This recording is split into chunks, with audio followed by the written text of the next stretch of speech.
Assalamualaikum warahmatullahi wabarakatuh.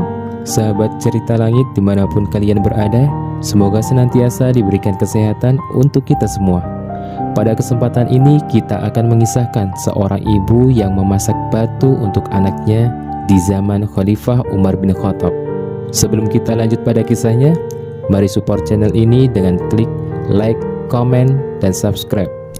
Share supaya kita bisa bersama-sama menebar kebaikan dengan kisah-kisah teladan.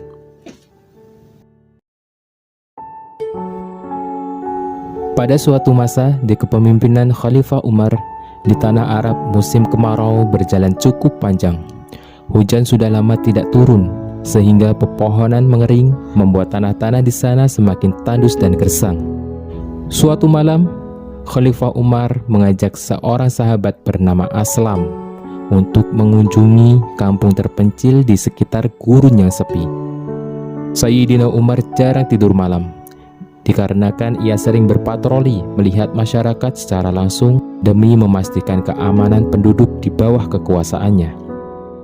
Setelah Sayyidina Umar dan Aslam berpatroli cukup lama, tiba-tiba langkah kaki Sayyidina Umar terhenti di dekat sebuah gubuk lusuh.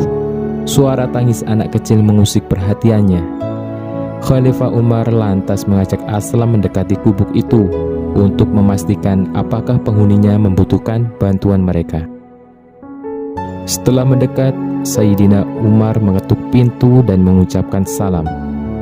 "Assalamualaikum, bolehkah kami masuk?" "Waalaikumsalam, masuklah," jawab seorang wanita, terlihat sedikit acuh sambil terus mengaduk panci. Setelah Sayyidina Umar dan Aslam masuk, Sayyidina Umar dengan sopan berkata, "Bolehkah saya mendekat?" "Silahkan, jika Anda membawa kebaikan." Usai diperbolehkan oleh wanita itu, Khalifah Umar duduk mendekat dan mulai bertanya tentang apa yang terjadi. "Siapa yang menangis di dalam itu?" tanya Khalifah Umar. "Mereka adalah anak-anakku." "Kenapa anak-anakmu menangis? Apakah mereka sedang sakit?" "Tidak, mereka lapar." Jawaban itu membuat Sayyidina Umar dan Aslam tertegun.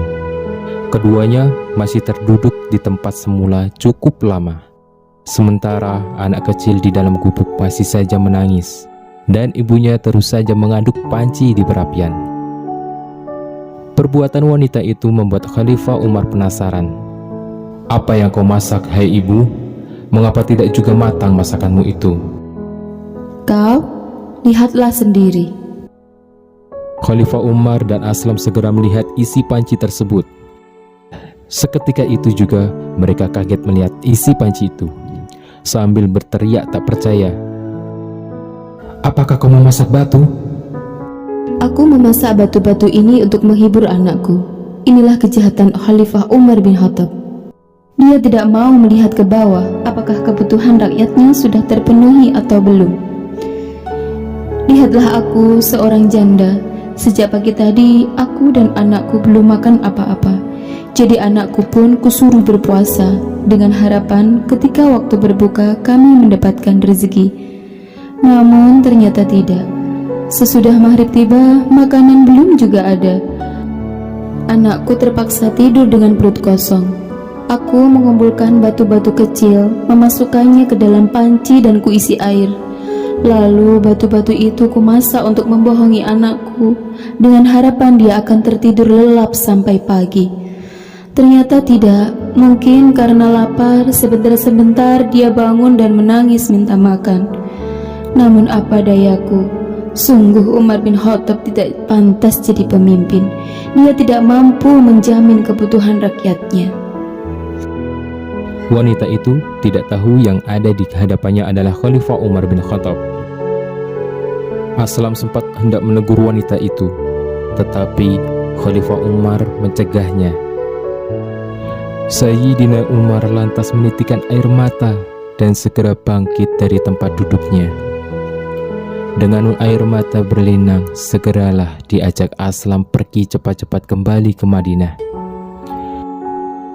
Sesampai di Madinah, Khalifah langsung pergi ke Baitul Mal dan mengambil sekarung gandum. Tanpa mempedulikan rasa lelah, Khalifah Umar mengangkat sendiri karung gandum tersebut di punggungnya. Aslam segera mencegah. "Wahai Amirul Mukminin, biarlah aku yang memikul karung itu," kata Aslam. Kalimat Aslam tidak mampu membuat Umar tenang. Wajahnya merah padam mendengar perkataan Aslam. "Aslam, jangan jerumuskan aku ke dalam api neraka. Kau akan menggantikan aku memikul beban ini? Apakah kau sanggup memikul beban dosaku ini di hari pembalasan kelak?" kata Umar dengan nada tinggi. Aslam tertegun mendengar perkataan Khalifah Umar.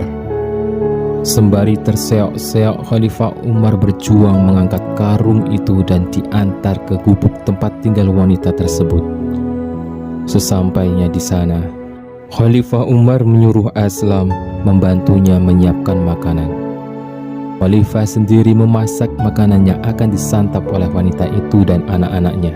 Kemudian Khalifah Umar berkata pada Aslam, "Masukkan gandumnya dan aku akan mengaduknya," kata Sayyidina Umar sambil meniup asap untuk menghidupkan apinya. Setelah masakan matang, Khalifah Umar segera mengajak keluarga miskin tersebut makan. Wanita itu pun memanggil anak-anaknya. Kemarilah anak-anakku, masakan sudah matang, mari kita makan." Sambil melihat mereka makan, Sayyidina Umar duduk tersenyum dalam hatinya. Hatinya merasakan lega karena melihat anak kecil dan ibu itu makan dengan gembira. Wanita itu lalu berkata, "Semoga Allah membalas kebaikanmu dengan yang lebih baik. Engkau lebih baik daripada Umar." Sayyidina Umar pun menjawab, "Berkatalah yang baik-baik. Besok temuilah Amirul Mukminin dan kau bisa temui aku juga. Insya Allah ia akan mencukupimu." Setelah makanan habis, Khalifah Umar dan Aslam berpamitan. Keesokan harinya, wanita itu pergi menemui Amirul Mukminin. Betapa kagetnya si wanita itu melihat sosok Amirul Mukminin, yang tidak lain adalah orang yang telah memasak makanan untuk dia dan anaknya. Dengan gemetaran karena takut dan merasa bersalah, wanita itu berkata, "Aku mohon maaf ya Amirul Mukminin, aku telah menyumpahi engkau dengan kata-kata yang zalim. Aku siap menerima hukuman." "Ibu tidak bersalah. Akulah yang bersalah. Aku telah berdosa membiarkan seorang ibu dan anak-anaknya kelaparan di wilayah kekuasaanku. Bagaimana aku bisa mempertanggungjawabkan ini di hadapan Allah? Sudi kiranya ibu memaafkan aku." Wallahu a'lam bishawab. Sosok Sayyidina Umar adalah sosok pemimpin yang tegas dan berhati lemah lembut pada rakyatnya. Beliau masih sempat datang membawakan makanan sendiri, sekedar untuk memenuhi kebutuhan makanan seorang wanita dan anaknya yang kelaparan. Semoga bermanfaat. Wassalamualaikum warahmatullahi wabarakatuh.